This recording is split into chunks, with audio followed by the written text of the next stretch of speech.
কিন্তু গুরুদেব গুরুদেব আমাদের প্ল্যান মতো তো শুভলক্ষ্মীকে আজকে শুভলক্ষ্মীকে ওর পাপের শাস্তি পেতেই হবে। আজ নরকের দ্বারে ও পা দিয়েছে, আর যে যাই বলুক ওখান থেকে ওকে আমি বেঁচে তো ফিরতে দেব না কিছুতেই।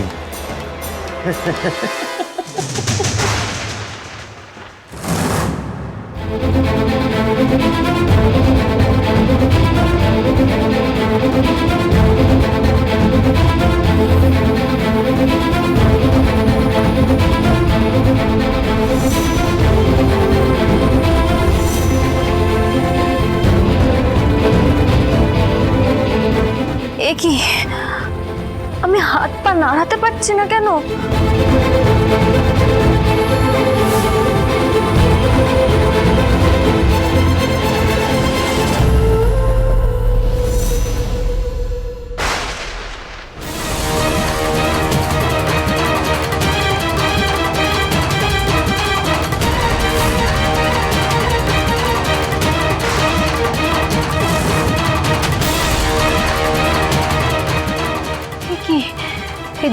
দড়ি পুড়ে গেলেই তো কাঠটা সরে যাবে, আর কাঠটা সরে গেলেই তো আমার পায়ের তলা থেকে এইটা সরে যাবে। আর আমি কি, কেউ আছেন?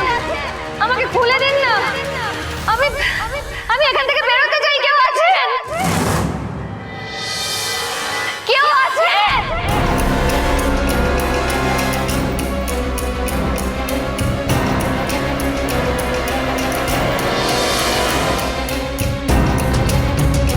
ওদিকে সব ব্যবস্থা হয়ে গেছে গুরুদেব। শুভলক্ষ্মীকে হাত পা বেঁধে গলায় দড়ির ফাঁস দিয়ে একটা ভাঙা টুলের উপর দাঁড় করানো আছে। টুল সরে গেলেই দড়ি সমেত ঝুলে পড়বে, ওকে কেউ বাঁচাতে পারবে না। জয় মা। কেউ আছেন? আমাকে যেতে দিন, খুলে দিন আমার গলার ফাঁস। কেউ আছেন?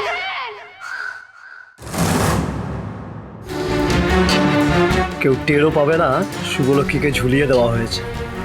মনে হবে ও ব্যক্তিগত কারণের জেরেই গলায় ফাঁস দিয়েছে, ব্যাস তাহলেই আর আমার হাত ছুঁচো মারার দায় গন্ধ হবে না।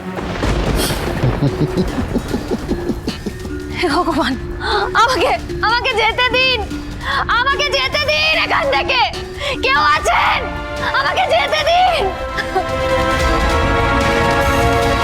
কেউ আছেন? আর কতক্ষণ লাগবে কাজটা শেষ হতে? আমার তো আর তর সইছে না। আর বেশিক্ষণ নয় গুরুদেব, খানিকক্ষণেই শুভলক্ষ্মীর ভবলীলা সাঙ্গ হবে। এই ভালো খবর এলো বলে। কেউ আছেন? আমাকে দয়া করে বাঁচান। আমি আমি অনুরোধ করছি, আমাকে বাঁচান। এটা করে আমার কি পরিণতি হলো ঠাকুর? আমি আমি এভাবে শেষ হয়ে যাব। আমি আমি শেষ হয়ে যাব, অথচ কেউ জানবে না।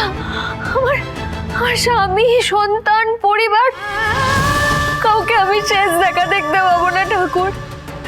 কেউ জানতেও পারবে না আমার সঙ্গে কি হলো। আর আমাকে আমাকে চলে যেতে হবে, আমাকে আমাকে শেষ হয়ে যেতে হচ্ছে। আমাকে বাঁচান। গৃহপ্রবেশ সোম থেকে রবি রাত 10টায় স্টার জলসায় ও জিও হটস্টারে।